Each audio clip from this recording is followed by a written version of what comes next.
সবার জীবনেই জানা অজানা কিছু প্যারানর্মাল ঘটনা ঘটেই চলেছে। যার সাথে এই প্যারানর্মাল ঘটনাগুলো ঘটেনি, সে এই তিক্ত অভিজ্ঞতা কখনো বুঝতে পারবে না। সো আমরা কথা না বাড়িয়ে প্রথম ঘটনায় চলে যাই। তো আমরা আজকে যে ঘটনাটি আপনাদের সাথে শেয়ার করব, এই ঘটনাটি পাঠিয়েছেন মোহাম্মদ ইমন। যেভাবে লেখা আছে সেভাবেই বলছি। আসসালামু আলাইকুম মাহফুজ ভাই, আশা করি ভালো আছেন, কারণ আমি জানি আপনি সবসময় ভালো দলের। আমার নাম মোহাম্মদ ইমন। আমার বাসা পাবনা জেলার এক প্রত্যন্ত এলাকায়। তো আজকে আমি যে ঘটনাটি শেয়ার করব, সেই ঘটনাটি ঘটে আমার এবং আমার বন্ধুদের সাথে। তো আমি এবং আমার বন্ধুরা মিলে সবসময় একসাথে আড্ডা দিতাম। তো আমরা যেখানে আড্ডা দিতাম, সেই জায়গাটি ছিল একটি বাধাই করা পুকুর এবং পাশে ছিল বড় একটি আমবাগান। তো পুকুরটা ছিল ঘাটওয়ালা এবং সাথে বসার জায়গা ছিল। আমরা সেখানে বসে আড্ডা দিতাম। তো একদিন রাতে আমরা সবাই বসে আড্ডা দিচ্ছিলাম আগের মতোই। আমরা যে যার মতো আড্ডা দেওয়ায় ব্যস্ত ছিলাম। কেউ ফোন টিপছিল, কেউ কারোর সাথে কথা বলছিল। হঠাৎ করে হৃদয় ফোনের ফ্ল্যাশ জ্বালিয়ে আমবাগানের দিকে দৌড় দিল এবং অনেকক্ষণ ফ্ল্যাশ জ্বালিয়ে আমবাগানের নিচে খোঁজাখুঁজির পর আবার ব্যাগ চলে আসলো। বললো, আম কই? আম তো পেলাম না। এরপর আমি হৃদয়কে বললাম, কই আম পড়ার শব্দ তো পেলাম না। হৃদয় তখন বলল, কি বলিস? আমি স্পষ্ট শুনতে পেলাম আম পড়ার শব্দ। এরপর আমি বললাম হৃদয়কে, কই, আমরা তো কোনো আম পড়ার শব্দ পেলাম না। এরপর আমি হৃদয়কে বললাম, তুই হয়তো ভুল কিছু দেখেছিস বা শুনেছিস। তো কিছুক্ষণ পর মাহফুজ ভাই, হৃদয় আবার বলে উঠল, এবার শুনছিস আম পড়ছে? আমি স্পষ্ট শুনলাম। এরপর আমি হৃদয়কে বললাম, কই কই কোথাও তো আম পড়ার শব্দ পেলাম না। হৃদয় বলল, আরে কি বলছিস? আমি স্পষ্ট শুনলাম আম পড়ার শব্দ। এরপর হৃদয় আবারও নিজের ফোনের ফ্ল্যাশ জ্বালিয়ে আম বাগানের দিকে আম খুঁজতে চলে গেল। এরপর আমরা বন্ধুরা মিলে উঠে দাঁড়িয়ে হৃদয়ের দিকে তাকিয়ে রইলাম। দেখলাম হৃদয় ফ্ল্যাশ জ্বালিয়ে চারিদিকে তন্ন তন্ন করে আম খুঁজে দিচ্ছে। হঠাৎ লক্ষ্য করলাম রাস্তার পাশে যে বড় আম গাছ, সেই আম গাছটার নিচে হৃদয় ফ্ল্যাশ জ্বালিয়ে তন্ন তন্ন করে খুঁজতেছে। কিছুক্ষণ পর হৃদয় ফিরে আসলো। তার চোখে মুখে দেখলাম কেমন একটা ভয়ের ছাপ। আমরা তাকে জিজ্ঞাসা করলাম যে যে তুই ওই যে বড় যে আম গাছটা, ওই আম গাছটার নিচে একটু বেশি মানে আম খোঁজাখুঁজি করতেছিলে। তখন হৃদয় বললো যে আমি স্পষ্ট দেখলাম যে ওই যে বড় একটা আম গাছ, ওই গাছ ওইখান থেকেই আম পড়ার শব্দ। তো আমি সেখানে গিয়ে কোনো আম পেলাম না। তখন হৃদয় বলল, বিষয়টা আমার কেমন যেন লাগছে। তা আমাদের মনেও একটু খটকা লাগে যে এরপর আমরা আর আড্ডা না দিয়ে যে যার মতো করে বাসায় ফিরে যাই। পরের দিন আমরা পূর্বের মতো করে আবার সেখানে বসে আড্ডা দিচ্ছিলাম। হঠাৎ করে ইয়াসিন আমার বাস থেকে বললো যে এই একটা আম পড়ছে, তোরা কি শুনছিস? বললাম, কই, আমরা তো কোনো আম পড়ার শব্দ পেলাম না। এর কিছুক্ষণ পর মানে ইয়াসিন আবার বলে উঠলো, এই আবারও আম পড়ছে। এরপর আমরা সবাই মিলে বললাম, চল আমরা সবাই গিয়ে দেখি। এরপর আমরা সবাই চলে গেলাম আম বাগানে এবং ওই বড় আম গাছটার নিচেই আমরা অনেকক্ষণ খোঁজাখুঁজি করলাম। কিন্তু অনেকক্ষণ খোঁজাখুঁজি করার পরেও আমরা কোনো সেখানে আম পেলাম না। এরপর আমরা যখন খোঁজাখুঁজি করে নাম পেয়ে আমরা যখন আবার ওই আড্ডা দেওয়ার স্থলে চলে আসা মাত্রই আবার আমরা সবাই এক আম পড়ার শব্দ পেলাম। তখন এই ঘটনাটা আমাদের সবার একটু অস্বাভাবিক লাগলো।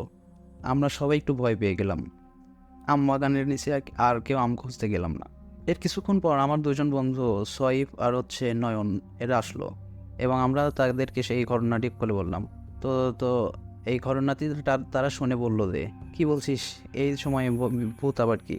চল তো গিয়ে দেখি ওইখানে কি হয়েছে।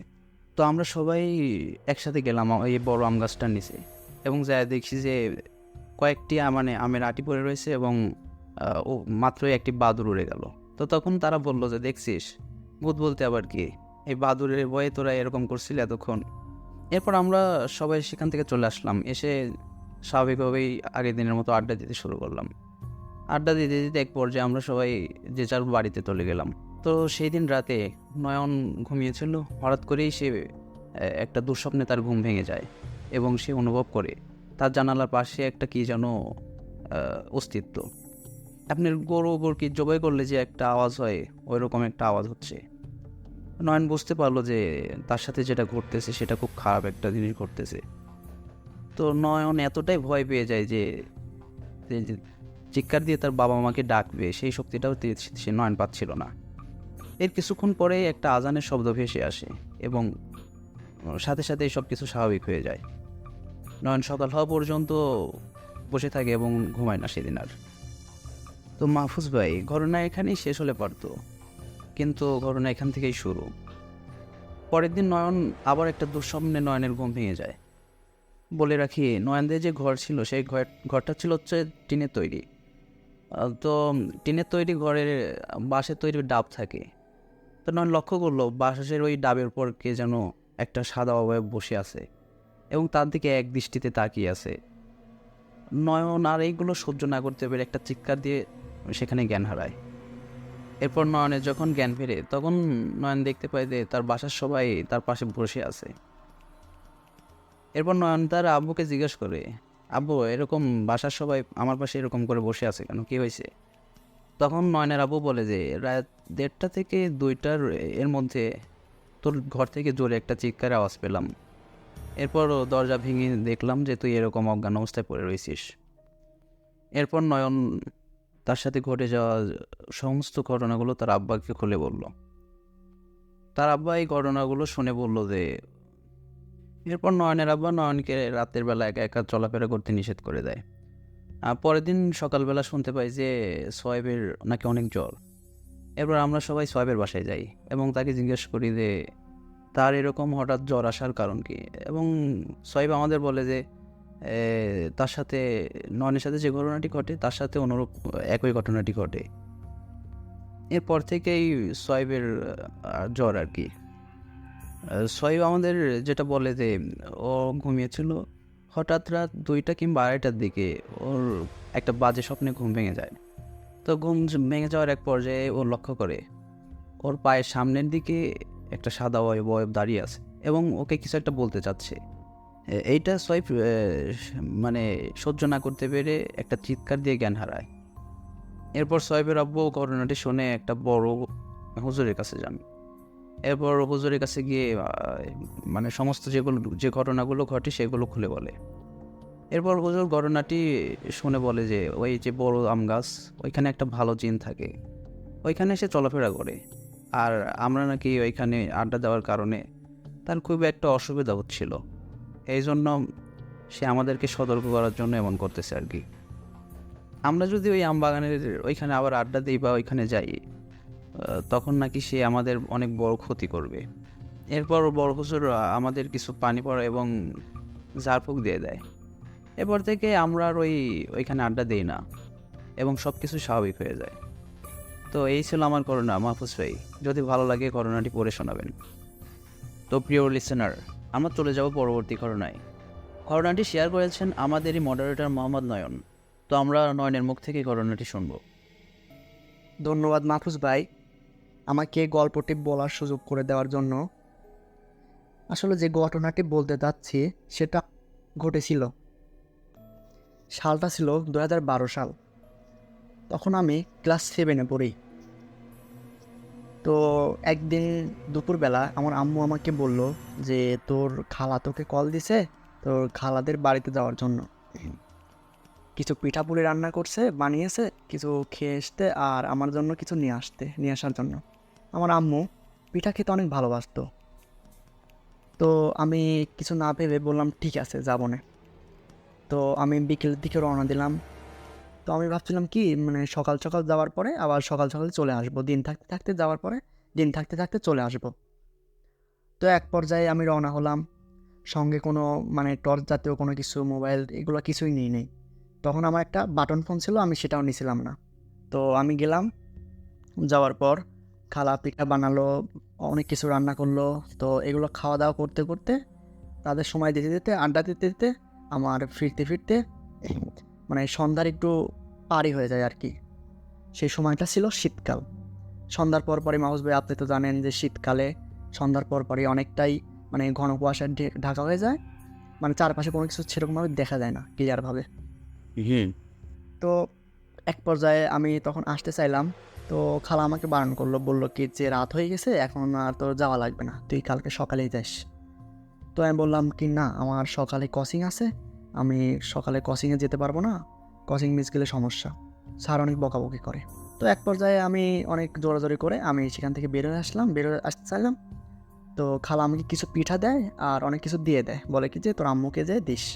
তো আমি পিঠাটা নিয়ে আমি যখন বেরোতে লাগছিলাম তখন খালা বললো কি যে তুই একটু দাঁড়া, আমি একটু আসতেছি। পরে খালা আবার ঘরে দিতে গেল, যাওয়ার পর কিছু হলুদ, একটা রসুন বা একটু লোহার কিছু অংশ নিয়ে এসে আমার ব্যাগের মধ্যে দিয়ে দেয়, বলো কি যা, কোনো সমস্যা হবে না ইনশাল্লাহ, তুই চলে যা। তো আমি বুঝতেছিলাম না যে কিসের জন্য এগুলো দিল। তখন আমি ক্লাস 7-এ পড়ি, অতটা মাথার মধ্যে তো অতটা মানে ঢুকতেছিল না যে এগুলো কেন দিল। তো আমি কিছু না ভেবে বললাম কি 30-40 মিনিটের পর আমি সাইকেল চালিয়ে চলে যেতে পারবো ট্রেনে। তো আমি এক পর্যায়ে তখন সেখান থেকে বের হয়ে আসলাম। বের হয়ে আসার পর অনেকটা আসার পর তখন আমার বলে রাখা ভালো তার আগে, মানে আমাদের খালাদের বাসা থেকে আমাদের মানে বাসাটা 2-3 গ্রামে পরে। তো মূল ঘটনায় চলে যাওয়া যায়। তো আমি খালাদের বাসা থেকে বের হয়ে আসার পর খালাদের গ্রামের শেষ প্রান্তে একটা কবরস্থান পড়ে।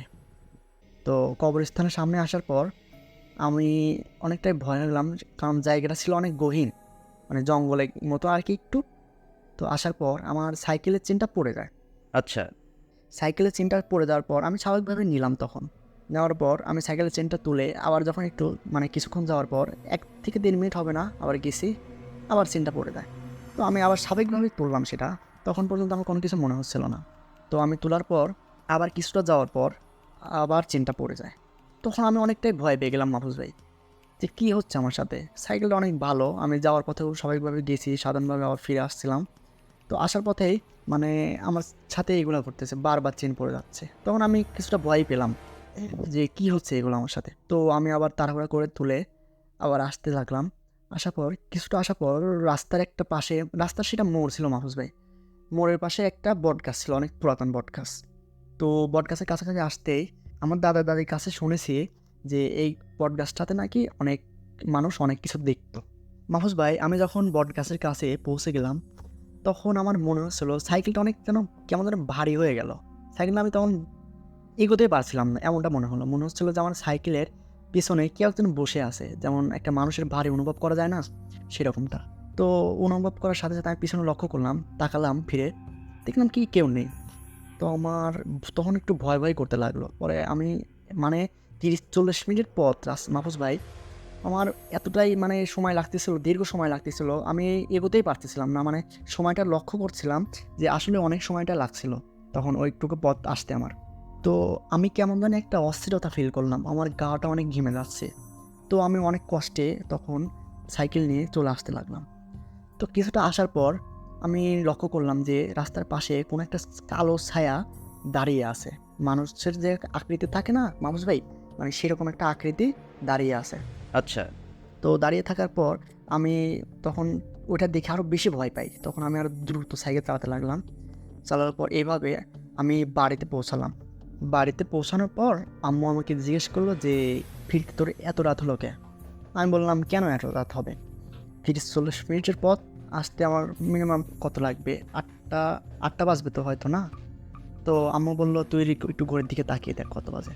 তো আমি তাকিয়ে দেখলাম তখন রাত 11টা বাজে। তো আমি বললাম কি, রাত 11টা বাজে?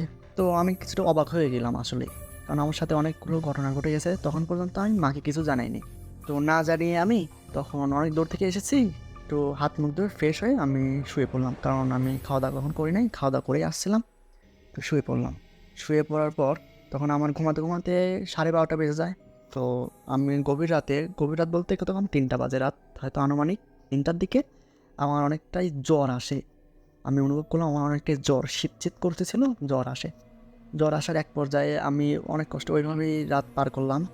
সকালবেলায় আমি ঘুমিয়েছিলাম, আম্মু এসে আমাকে ডাকলো। ডাকার পর আমি কোনো উত্তর দিচ্ছিলাম না, মানে আমি শুনতে পাইনি। তো আম্মু এক পর্যায়ে আমাকে ধাক্কা দিতে গিয়ে দেখে যে আমার গাটা শুয়ে দেখে যে আমার অনেক জ্বর। তো আম্মু আমাকে তুললো, তুলে পানি দিল, মাথায় পানি দিল, কিছু ওষুধ দিল, খাওয়ালো, তখন একটু স্বাভাবিক লাগলো। তো সারাদিনটা ভালোই গেল। তো সেই দিন সন্ধ্যাবেলায় আমি একটু রুমেই শুয়েছিলাম। সন্ধ্যাবেলা বলতে কি যে মাগরিবের একটু পরে, মানে ঈশার হবে এরকম সময়টা। তো আমি রুমে শুয়েই ছিলাম, তখন আমি লাইটটা একটু অফ করে দিয়ে শুয়েছিলাম। তখন আমি অনুভব করলাম যে আমার জানলার পাশে কেউ একজন চলাফেরা করতেছে, এরকম পায়ের আওয়াজ শুনতে পেলাম। তো এরকম শুনতে পাওয়ার পর আমি একটু উঠে জানালার পাশে গেলাম, যাওয়ার পর জানালাটা খুললাম। জানালা তখন লাগানোই ছিল মাহফুজ ভাই। আমি জানালাটা খুললাম, খোলার পর বাইরে দেখলাম তেমন কেউ নেই। তাই ভাবলাম যে আমার হয়তো মনের ভুল। আমি আবার জানালাটা লাগিয়ে শুয়ে পড়লাম। শুয়ে পড়ার পর আমি আবার লক্ষ্য করলাম, মানে আমি আবার অনুভব করলাম যে জানালার পাশে আবার কে যেন হাঁটাফেরা করছে বা চলাফেরা করছে। তো আমি আবার গেলাম, দেখলাম, দেখার পর দেখলাম নেই, কিছুই নেই। তো আমি আবার মনের ভুল ভেবে আবারও শুয়ে পড়লাম, কারণ আমি তখন আগের দিন থেকে আমার সাথে অনেকগুলো ঘটনা ঘটতেছে, এই ভাবতে ভাবতে আমি ভাবলাম যে হয়তো আমার মনে ভুল হচ্ছে অনেকটাই।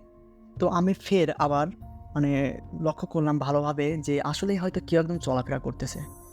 তো আমি আবার তৃতীয়বার যখন জানালাটা খুললাম, তখন আমি লক্ষ্য করলাম, আগে বলে রাখা ভালো মাহফুজ ভাই, আমার জানালার বাইরে একটা ঝোপঝাড় ছিল, যে জঙ্গল কোয়ালিটি কিছু ছিল।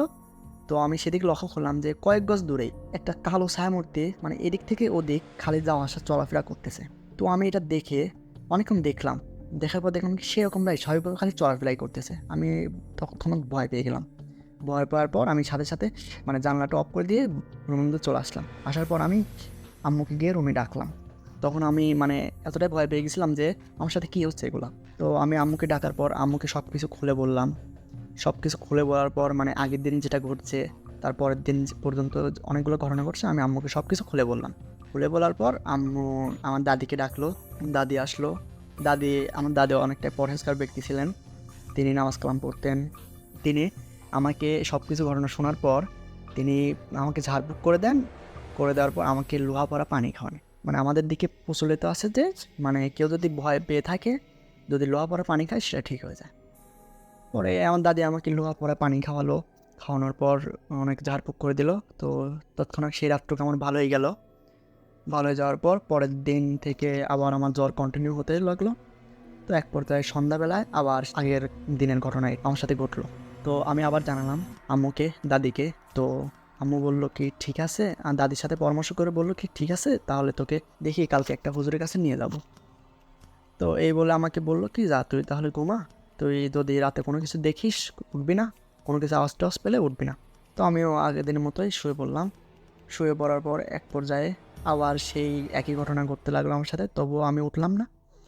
তো পরের দিন সকালবেলা দাদি আম্মু আমাকে নিয়ে একটা হুজুরের কাছে গেল। যাওয়ার পর হুজুরকে গিয়ে সব কিছু খুলে বলল। বলার পর হুজুর বলল কি ঠিক আছে, আমি ঝাড়ফুঁক করে দিচ্ছি, আর এই সমস্যাটা হবে না। আর এক বোতল আমাকে পানি পড়া দিল, বললো কি যে বাসায় গিয়ে খেয়ে নিও। তো আমি বাসায় আসলাম, খেলাম। খাওয়ার পর সেদিন রাতে আমার সাথে আর কোনো অঘটন ঘটেনি। তো তার পরের দিন মানে চতুর্থ দিন আমার সাথে আর এক ঘটনা ঘটে। তো আগের দিনগুলো তো দেখতাম যে জানালার বাহির দিয়ে চলাফেরা করতেছে কেউ একজন ছায়ামূর্তি। তো আমি খাটের উপর শুয়েছিলাম, আমি লক্ষ্য করলাম, খেয়াল করলাম যে আমার রুমের মেঝে দিয়ে চলাফেরা করতেছে আজকে। তো আমি আরও বেশি ভয় পেয়ে যাই। ভয় পেয়ে গিয়ে আমি আম্মুকে জোরে ডাক দিলাম যে আম্মু আমার সাথে কী হচ্ছে এগুলা। বললো কি যে আসলে তোর সাথে এগুলা কী ঘটতেছে বুঝতে পারতেছি না, আজকে আমি সারা রাত তোর কাছেই থাকবো, তোর পাশেই থাকবো। তো আম্মু সারা রাত আমার পাশে রইলো। আমি অনেকটা ছোটো ছিলাম তো অনেকটা ভয় পাচ্ছিলাম আর কি। তো আম্মু আমার কাছে রইলো। থাকার পর পরের দিন সকালবেলা সেই হুজুরের কাছে আবার গেল। যাওয়ার পর হুজুর বললো কি যে এরকম তো হওয়ার কথা না, তাহলে ঠিক আছে, এটা আমি তো পারতেছি না, আমার একটা বড় হুজুর আছে আমার জানার মতো, সেই হুজুরের কাছে আপনার সন্ধান দিচ্ছে, আপনি যান। তো আমরা সেই হুজুরের কাছে চলে গেলাম। হুজুরের কাছে যাওয়ার পর হুজুর আমাদের যেতে না যেতে হুজুর ঘটনাগুলো সে একাই অটোমেটিক্যালি কেমন যেন বলতে লাগলো মাহফুজ ভাই। আচ্ছা, সে কীভাবে যেন জেনে গেল সব কিছু। আমি তো অবাক হয়ে গেলাম, আমার সাথে থাকা আমার আম্মু দাদি সবাই অবাক হয়ে গেল, কী ব্যাপার, ঘটনা না বলতে সে অগ্রিম সব কিছু জেনে গেল কীভাবে। বললো কি যে তোমার সাথে তুমি তোমার খালাদের বাসা থেকে আসার সময় তোমার সাথে এই সে ঘটনাগুলো ঘটতেছিল। আমি বলল, তখন আমার আম্মু বললো যে আপনার বলা কথাগুলো এবং আমার ছেলের সাথে ঘটনাগুলো অনেকটা মিলে যাচ্ছে, মানে সম্পূর্ণটাই মিলে যাচ্ছে, আপনি কিভাবে জানলেন। বলে কি আমি জানি। তখন আম্মু জিজ্ঞাসা করলো না যে সে কীভাবে জানলো না জানলো, এইসব কিছু না জিজ্ঞেস করলো, আমার সমাধান চাইলো আর কি, আমার সমস্যার সমাধান চাইলো। পরে সেই হুজুরটা আমাকে আবার আগের দিনে হুজুরের মতন কিছু ঝাড়ফুঁক করে দেয় বা কিছু তাবিজ দিয়ে দেয়। ঝাড়ফুঁক করে দেওয়ার পর তো আমাকে বললো ঠিক আছে তুমি বাসায় চলে যাও, তোমরা এখন আর কোনো সমস্যা হবে না। তো আমি সেই হুজুরের থেকে মানে বাসা থেকে বের হয়ে আসার পর মাঝপথে এসে কেমন যেন আমার গাটা ঝাঁকে দিয়ে কিছু একটা বের হয়ে গেল, মনে হলো কি আমার ভিতর থেকে কিছু একটা চলে গেল। তখন আমি অজ্ঞান হয়ে যাই, মানে সেন্সলেস হয়ে যাই। সেন্সলেস হয়ে যাওয়ার পর আমার আম্মু অনেক মানে চিৎকার চেঁচামেচি করতে লাগলো যে আমার ছেলে এরকমটা হয়েছে, কেউ আসো, কেউ আমার ছেলেকে বাঁচাও। তো সবাই এসলো, আশেপাশে যারা ছিল আসলো। আসার পর পানি ঢাললো, পানি ঢালার পর তো এক পর্যায়ে আমার জ্ঞান ফিরলো। জ্ঞান ফেরার পর আমাকে জিজ্ঞেস করলো যে বাবা তোর কী হয়েছে। তো আমি বললাম কি আমার কী হয়েছে আমরা জানি না, ওইখান থেকে আসার পর মাঝপথে এসে মনে হলো যে আমার ভিতর থেকে কেউ একদম চলে গেল। চলে যাওয়ার সাথে সাথে আমার সেন্সলেস হয়ে যায়, আমার আর কিছু মনে নেই আম্মু। পরে আম্মু বললো কি আচ্ছা ঠিক আছে তুই এখন বেটার ফিল করতেছিস তো। আমি বললাম কি হ্যাঁ। তারপরে বাসায় চলে আসলাম। তো আসার পর আম্মুই আমার সাথে কয়েকদিন থাকলো, মানে কয়েক রাত থাকলো। তারপর বিষয়টা আগের মতো স্বাভাবিক হয়ে গেল। তো স্বাভাবিক হওয়ার পর আর তেমন কোনো সমস্যা হয়নি। এই ছিল আমার ঘটনা। ধন্যবাদ নয়ন ভাইকে তার জীবনের ঘটে যাওয়া ঘটনাটি আমাদের সাথে শেয়ার করার জন্য। আমরা চলে যাব পরবর্তী ঘটনায়। ঘটনাটি পাঠিয়েছেন আমার এক মডারেটর। ঘটনাটি ঘটেছিল তারই এক বড় ভাইয়ের সাথে। ঘটনাটি আমার মডারেটরের বড় ভাই যেভাবে বলেছেন সেভাবেই বলছি। তো পাশের গ্রামেই একটা ব্যাডমিন্টন টুর্নামেন্টের আয়োজন হয়েছিল। তো আমার সেই বড় ভাইয়ের বন্ধু এবং বড় ভাই সেই টুর্নামেন্টে অংশগ্রহণ করেন। তো তারা দুজন সেই টুর্নামেন্টটিতে অংশগ্রহণ করার জন্য এশার নামাজ পড়ে বের হন। মূলত তাদের টুর্নামেন্টের ওই ম্যাচটা ছিল 11টার দিকে। এই জন্য তারা খাওয়া দাওয়া করে এশার নামাজ পড়ে বের হয়। তো তারা যেই টুর্নামেন্টে অংশগ্রহণ করতে যাচ্ছিল সেই টুর্নামেন্টটা আসলে তাদের পাশের গ্রামে হওয়ায় তারা দুজন মনে করলো হেঁটেই যাবে সেখানে। যেহেতু টুর্নামেন্টটা গ্রামে হচ্ছিল এই জন্য গাড়ি করে রাতে তেমন একটা পাওয়া যেত না, এই জন্য তারা বাধ্য হয়ে হেঁটেই চলে গেল। তাদের ম্যাচটা যেহেতু রাত 11টার পরে বা 11টার সময়, তখন তারা তাদের ম্যাচটা খেলতে খেলতে এক পর্যায়ে রাত 1:30 থেকে 2টা বেজে গেল। এরপর তারা দুজন রাত 1:30 কিংবা 2টার দিকে বাড়ির উদ্দেশ্যে রওনা দেন। তো বাড়ি ফেরার পথে জনশূন্যহীন একটা নিরিবিলি পথ। তো সেই রাস্তার পাশেই ছিল একটা হাই স্কুল। তো হাই স্কুল নাই পেতেই তাদের শরীর কেমন যেন একটা ভার ভাব অনুভব করলো তারা। এরপর যখন তারা হাই স্কুলের সামনে আসলো, তারা দেখলো যে একটা জানাজার প্রস্তুতি চলছে। তো তারা তখন আর ঘড়ির টাইমের দিকে খেয়াল করেনি। এরপর তারা দুজন তো সেই বন্ধু বলতেছে যে চল আমরা জানাজাটা দিয়েই যাই। এরপর প্রাইমারি পাশে একটা টিউবওয়েল ছিল, তারা দুজন অজু করলো। অজু করার এক পর্যায়ে ওরা জানাজা নামাজের শেষের কাতারে গিয়ে দাঁড়ালেন এবং ওরা লক্ষ্য করলেন যে যারা জানাজার নামাজে দাঁড়িয়েছেন সবার হাইটটা একদম সেম সেম এবং তারা প্রায় একই ধরনের পোশাক পরে আছে। এরপর ওরা আর কিছু চিন্তা না করে যেভাবে আনুষ্ঠানিকভাবে জানাজা নামাজ শুরু হয় সেইভাবে জানাজা নামাজ শুরু হয়। জানাজা নামাজ শুরু হওয়ার পরে যখন জানাজা শেষ হওয়ার পরে তারা ডানে বামে সালাম ফিরে তারা যা দেখে তার জন্য তারা মোটেও প্রস্তুত ছিল না। দেখে যে সালাম ফেরানোর সাথে সাথে তাদের ডানে বামে কেউ নেই, পানি মাঠটা। এরপর তারা অনেক ভয় পেয়ে যায়। তারা বুঝতে পারছিল না যে তাদের সাথে আসলে কী ঘটে গেল। তারা অনেক আতঙ্ক ছিল, মনের ভেতর আতঙ্ক নিয়েই তারা বাড়ির পথে হাঁটা শুরু করে। তো প্রাইমারি থেকে কিছু দূর আসার পরে তারা যে বিষয়টি লক্ষ্য করে সেটা দেখে তাদের আরও ভয়ে মানে একদম স্তব্ধ হয়ে যায়। তারা দেখে যে একটু আগে যে লাশটা তারা জানাজা দিয়েছে 15 কিংবা 20 হাত দূরে দেখে যে ওই লাশটিকে তারা নিয়ে চলে যাচ্ছে এবং তারা সবাই একই পোশাকেই ছিল। এটা দেখে তারা দাঁড়িয়ে যায়। এরপর দেখতে পায় যে তারাও দাঁড়িয়ে গেছে তাদের সাথে।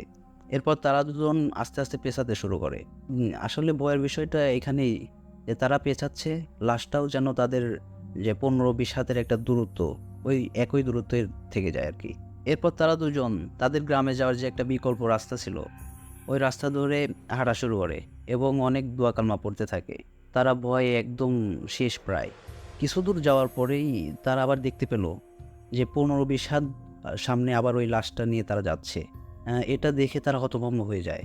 এরপর তারা যখন আয়তাল কুরসি পরে বুকে ফু নেয় এবং দোয়া দরুদ পড়তে থাকে, হঠাৎ করেই দেখে যে সেই সামনের লাশটা নেই আর। এরপর তারা জোরে জোরে আয়তাল কুরসি পড়তে পড়তে সামনের দিকে এগোতে থাকে। এভাবে এগোতে এগোতে যখন তারা তাদের গ্রামের ঢুকে পড়বে, এই সময় তারা দেখেন যে আবারও ঠিক ওই 15-20 হাত দূর তাদের সামনেই সেই লাশটি নিয়ে তারা আবার যাচ্ছে। তারা কি করবে ঠিক বুঝতে পারছিল না। তারা আবার জোরে জোরে আয়তাল করছে এবং দোয়া পড়তে থাকে। আর তারা খুঁজতেছিল যে আশেপাশে কোনো বাড়ি আছে কিনা। তারা কিছুক্ষণ যাওয়ার পরেই দেখে যে পাশে একটা বাড়ি। এরপর তারা দুজন সেই বাড়িটিতে গিয়ে ডাকাডাকি শুরু করে। এরপর বাড়ি থেকে একটা চাচা বের হয়ে আসে এবং সেই চাচা বলে যে তোমরা কি এত রাতে তোমরা এখানে কি করতেছো? এরপর আমরা চাচাকে আমাদের সাথে করে যাওয়া সমস্ত ঘটনা খুলে বলি। এরপর চাচা আমাদেরকে বলেন যে তোমাদের বাসা কোথায়? আমরা তখন চাচাকে বলি যে আমাদের বাসা এই পাশে গ্রামেই। তখন চাচা বলে আচ্ছা চলো তোমাদেরকে এগিয়ে দিয়ে আসি। এরপর আমরা চাচা সঙ্গে করে আমাদের বাসায় চলে আসি। বাসায় আসার পরে একটু আগে যে ঘটনাগুলো আমাদের সাথে ঘটে গেছে ওই ঘটনাগুলো বারবার মনে পড়তেছিল। তো কিছুক্ষণ পরে আজান হয়। তারপরে আমি অজু করে নামাজ কালাম পড়ে শুয়ে পড়ি। তো আমি যখন ঘুম থেকে উঠি তখন দেখি দুপুর 1টা কিংবা 1:30। কালকে রাতে আমাদের সাথে যে ঘটনাটি ঘটে গেছে এই ঘটনাটি আমাদের বাসার কাউকে জানাই নাই। এরপর আমি আমার সেই বন্ধুর বাসায় চলে যাই। তো বন্ধুর বাসায় গিয়ে দেখি যে বন্ধু অনেক অসুস্থ, তার গায়ে অনেক জ্বর। এরপর আমি তার সাথে দেখা করে বাসায় চলে আসি। তো সেদিন রাত্রে আমার সাথে যে ঘটনাটি ঘটে, আমি খাওয়া দাওয়া করে নামাজ কালাম পড়ে ঘুমিয়ে যাই। এরপর হঠাৎ করে রাত রাত 2টা কিংবা 3টার দিকে হঠাৎ একটা বাজে স্বপ্নে আমার ঘুমটা ভেঙে যায়। আমি দেখতেছিলাম যে আমার রুমের ভেতরে কয়েকজন লোক দাঁড়িয়ে আছে এবং তাদের পোশাক একই সাদা ধরনের এবং তাদের সামনে একটা লাশ এবং তারা জানাজা দেওয়ার জন্য প্রস্তুত নিচ্ছে এবং আমাকে ডাকতেছে। সাথে সাথেই আমার ঘুম ভেঙে যায়। এরপর আমি আর চুপ করে না থেকে আমাদের সাথে যে ঘটনাটি ঘটেছিল সেই ঘটনাটি আমাদের বাসার সবার সাথে শেয়ার করি। আর আমার বন্ধুর যে জ্বর এটা কিছুতেই কমতেছিল না। এরপর আমার আব্বু আমাদের আমাদের মসজিদের ইমাম সাহেবের কাছে যান এবং গিয়ে আমাদের সাথে যে ঘটনাটি ঘটে হুজুরকে সমস্ত ঘটনাটি খুলে বলেন। আসলে ওইটা ছিল একটা জিনের জানাজা এবং ঘটনাক্রমে আমরা আর কি সেই জানাজায় উপস্থিত হয়েছিলাম। তারা আমাদেরকে ক্ষতি করতে চেয়েছিল, কিন্তু হুজুর বললেন যে আমাদের অজু থাকায় তারা আমাদের কোনো ক্ষতি করতে পারে নাই। এরপর হুজুর আমাদেরকে একটা তাবিজ আর কিছু পানি পড়া দেন। এরপর আব্বা বাসায় এসে আমাদেরকে ওই তাবিজ আর পানি পড়া দেন। তাবিজ আর পানি পড়া নিয়ে আমরা স্বাভাবিকভাবে ঠিক হয়ে যাই। এরপর থেকে আমাদের সাথে আর ওইরকম কোনো ঘটনা ঘটেনি। এর কয়েকদিন পর আমার বন্ধুর জ্বর স্বাভাবিকভাবে ঠিক হয়ে যায়। এই ছিল আমাদের ঘটনা। তো মাহফুজ ভাই, যদি ঘটনাটি ভালো লাগে পড়ে শোনাবেন। তো প্রিয় শ্রোতা বন্ধুরা, আশা করি ঘটনাটি ভালো লেগেছে। ঘটনাটি ছোট হলেও ঘটনাটি আশা করি আপনাদের মন জয় করতে পেরেছে। আরও একটি ঘটনা শেয়ার করবেন মডারেটর মোহাম্মদ নয়ন ভাই। চলুন আমরা তার কাছ থেকে ঘটনাটি শুনে আসি। তো মাহফুজ ভাই, আসলে ঘটনাটি ঘটেছিল আমার একটা আন্টির সঙ্গে। ঘটনাটি আমার আন্টির মুখ থেকেই শোনা। তো আমার আন্টি ঢাকায় থাকতো, আমার আঙ্কেল ঢাকাতে জব করতো, সেই সুবাদে আন্টিও ঢাকাতেই থাকতো। সে সময়ে আঙ্কেলের চাকরিটা প্রমোশন হয়, সেই সুবাদে আঙ্কেল ট্রান্সফার হয় রাজশাহীতে। তো ট্রান্সফারটা খুব তড়িঘড়ি করেই হয়। ডিউটিতে জয়েন করার জন্য খুব তড়িঘড়ি করে ঢাকা থেকে রাজশাহীতে শিফট করি। তো তড়িঘড়ি করে আসার জন্য আমরা না দেখে একটা ফ্ল্যাট নিয়ে নিই, মানে ভালোভাবে না দেখে একটা ফ্ল্যাট নিয়ে নিই। তো পরবর্তী দিন থেকে আমার আঙ্কেল কাজে জয়েন করলো, আর আমার আন্টি ঢাকাতে যেভাবে স্বাভাবিকভাবে থাকতো সেভাবে থাকতে শুরু করলো। তো কিছুদিন ভালোই যাচ্ছিল। তো একদিন হঠাৎ করে রাতে আন্টিকে আঙ্কেল কল দিয়ে বলল যে সে অফিসে কাজে খুব একটা ব্যস্ত হয়ে গেছে, সে আজকে রাতে আসতে পারবে না। তো আন্টি বললো কি আচ্ছা ঠিক আছে। তো আন্টি এক পর্যায়ে ডাইনিং টেবিলে বসে টিভি দেখতেছিল। রাত তখন বেশি হয় নাই, খুব একটা না, তখন মেবি 8টা 9টা হবে। তো আমার আন্টি টিভি দেখতে দেখতে কলিং বেল বাজার শব্দ শুনতে পায়। তো সে দরজা খুলতে গেল, গিয়ে দেখে যে কেউ নেই। তো সে লাগিয়ে দিয়ে আবার এসে টিভি দেখতে শুরু করে। তো আবার সে কলিং বেল বাজার শব্দটা আবার শুনতে পায়। তো আবার গিয়ে খুলে দেখে কেউ নেই। তখন একটু আশেপাশে ভালোভাবে দেখে, তো কেউ নেই। তো আবার গিয়ে টিভি দেখতে লাগে। তো আবার কলিং বেলটা বাজে। মানে মাহফুজ ভাই ঘটনাটা ঘটছিল 3বার। আচ্ছা। তখন আন্টির খুব রাগ হচ্ছিল। আঙ্কেলকে কল দেয়। কল দেওয়ার পর আঙ্কেলদের সব কিছু জানায় যে এরকম এরকম হচ্ছে। পরে আঙ্কেল আবার বাড়িওয়ালাকে কল দেয়। তো বাড়িওয়ালাকে কল দেওয়ার পর সবটা জানায়। তো এক পর্যায়ে বাড়িওয়ালা আসে। বাড়িওয়ালা আসার পর কলিং বেল বাজায়। তো আন্টি বলে কে? বাড়িওয়ালা বলে যে আমি। তো বাড়িওয়ালা বলতেছে যে সমস্যা নেই, হয়তো কেউ একজন দুষ্টামি করতেছে, আবার যদি কোনো সমস্যা হয় আমাকে জানাবেন। তো এক পর্যায়ে মাহফুজ ভাই আন্টির সে রাত্রে স্বাভাবিকভাবে চলে যায়। যাওয়ার পর আঙ্কেল সকালে বাসায় আসে। বাসায় আসার পর আন্টি আঙ্কেল সব কিছু খুলে বলে কি যে বিষয়টা একটু দেখো, হয়তো কোনো দুষ্ট পোলাপান ডিস্টার্ব করতেছে, তুমি বিষয়টা মাথায় রেখো। তো স্বাভাবিকভাবে আঙ্কেল সেই দিনের ডিউটিতে চলে যায়। তো সেই দিন সেই রাতে 8টা 9টা হবে। তা আন্টি টিভি দেখতেছিল। তারপর সে লক্ষ্য করে যে ওয়াশরুম থেকে পানি পড়ার আওয়াজ শোনা যাচ্ছে। তো সে গিয়ে দেখে যে ট্যাপটা অটোমেটিক চালু হয়ে আছে। তো আন্টি ভাবে যে আমি হয়তো চালু করে দিয়েছি, খেয়াল নেই। তো এক পর্যায়ে অফ করে দিয়ে চলে আসি। তো পুনরায় আন্টি টিভি দেখতেছিল। তখন সে শুনতে পেল কলিং বেলের আওয়াজ। তো সে স্বাভাবিকভাবে গিয়ে খুললো, দেখলো কেউ নেই। তো আন্টির খুব আতঙ্ক লাগছিল, আন্টির মনে খুব আতঙ্ক সৃষ্টি হচ্ছিল। তো আবার সে কলিং বেল বাজার আওয়াজ শুনতে পেল। তো সে সেইবার আর দরজাটা খুললো না খুলে সে আঙ্কেলে কল দিল। আঙ্কেলে কল দেওয়ার পর ইতিমধ্যে আঙ্কেল বাসায় চলে আসলো। আসার পর আঙ্কেলে সব কিছু জানালো। তো আঙ্কেল তখন বললো কি যে সেরকম কিছু না, হয়তো কেউ একজন ডিস্টার্ব করতেছে। তো আঙ্কেল বিষয়টা এড়িয়ে গেল একদম। তো যথা নিয়মে তারা দুজন খাওয়া দাওয়া করে শুয়ে পড়ছিল।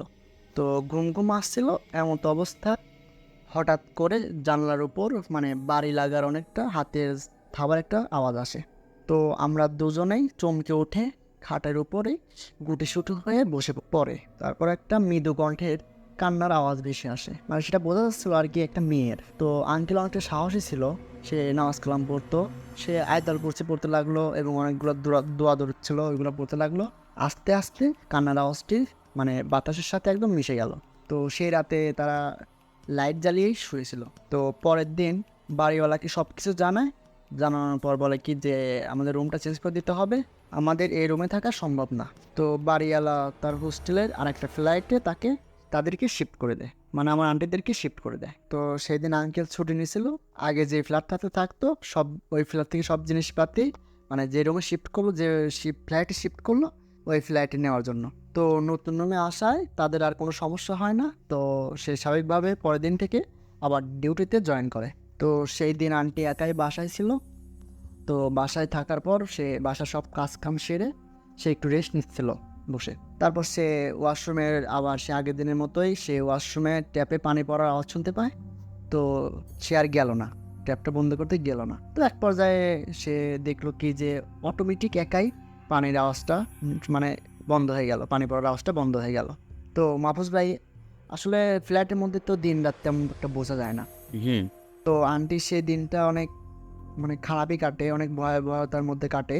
তো আন্টির মনে হচ্ছিল যে তো কিচেন রুমে কেউ আছে, পেছনে কেউ আছে বা ওয়াশরুমে কেউ আছে, এরকম সে অনুভব করতে লাগলো আর। তো ভয়ে আন্টির দিনটা কাটে। এক পর্যায়ে আঙ্কেল রাতে বাসায় আসে। আঙ্কেল বাসায় আসার পর আন্টি বিষয়টা মানে সারাদিনের ঘটা সব কিছু আঙ্কেলকে জানায়। তো আঙ্কেল বিষয়টি শুনে আঙ্কেলও একটু আতঙ্কে মানে ভয় পাওয়ার পরও আন্টিকে বুঝতে দেয় না, মানে বিষয়টি এড়িয়ে যায় আর কি, যেন আন্টি সারাদিন একা বাসায় থাকে যেন ভয় না পায়। তো দুজন খাওয়া দাওয়া করে বেডরুমে ঘুমাতে যাওয়ার পর তারা ঘুম আসছিল। তো তারা লক্ষ্য করে যে কিচেনে কিছু একটা পড়ার শব্দ, মানে শব্দটা অনেক জোরে হচ্ছিল। তারপর আবার তারা বুঝতে পারে, আবার তারা অনুভব করতে পারে যে ডাইনিং অনেক ভাঙচুর হয়ে যাচ্ছে, মানে সব কিছু ভাঙচুর হয়ে যাচ্ছে আর কি। তো আঙ্কেল আর আন্টি অনেকটাই আতঙ্ক হয়ে যায়, মানে অনেকটা ভয় পাচ্ছিল। তো তারা ঘরের লাইটটা জ্বালিয়ে দেয়, রুমের লাইটটা জ্বালানোর পর বিষয়টা দেখতে যায়। তো যাওয়ার পর দেখে যে সব কিছুই ঠিকঠাক আছে, স্বাভাবিক আছে। তো তারা রুমে এসে লাইট জ্বালিয়ে বসে থাকে। তো বসে থাকার পর কন্টিনিউয়াসলি তাদের সাথে আবার সেই ঘটনাগুলোই করতে থাকে, যে ওয়াশরুমে পানি পড়ার শব্দ, কিচেন রুমে অনেক কিছু ভাঙাভাঙি শব্দ, আবার ডাইনিং রুমে কাঁচ ভাঙা শব্দ, কাঁচের গ্লাস ভাঙা শব্দ, আবার মানে মানুষ চলাচল যেভাবে আছে ওই রকম ঠিক চলাচলের শব্দ পাওয়া যাচ্ছে, বোঝা যাচ্ছে আর কি। তো এত কিছু ঘটার পরেও তারা রুম থেকে বের হয় না, রুমের ভেতরেই দোয়া দরুদ কালেমা এগুলো বলতে লাগলো। তো একটা সময় পরে সব কিছু থেমে যায় আর কি, স্তব্ধ হয়ে যায়। তো আন্টিরা সেদিন সারা রাত ঘুমায় না, সারা রাত জেগেই থাকে। তো পরের দিন সকাল হলো, সকালে বাড়িওয়ালার কাছে গিয়ে বললো যে আমরা আর এই বাসা থাকবো না, আমরা বাসা চেঞ্জ করব। তো যথা নিয়মে তারা সব কিছু জিনিসপাতি নিয়ে বাসা থেকে বেরোতে লাগছিল, তখন ইতিমধ্যে দারোয়ানের সাথে দেখা। তো দারোয়ানটি আঙ্কেলকে বললো যে স্যার আপনারা বাসা ছেড়ে দিচ্ছেন, মাত্রই তো কিছুদিন উঠলেন, এখনই বাসাটা ছেড়ে দিচ্ছেন। তো আঙ্কেল দারোয়ানটিকে সমস্ত ঘটনা খুলে বলে।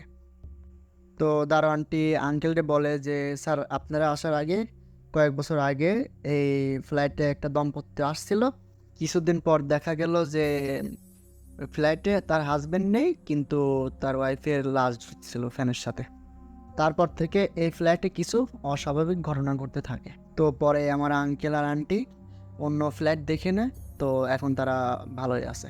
এই ছিল মাহফুজ ভাই আজকের ঘটনা। ধন্যবাদ নয়ন ভাইকে আমাদের কাছে আরও একটি ঘটনা শেয়ার করার জন্য। আজকের মতো এখানেই শেষ। পরবর্তী ঘটনাগুলো শুনতে চাইলে এই চ্যানেলটি সাবস্ক্রাইব করে আমাদের পাশে থাকবেন। ধন্যবাদ সবাইকে।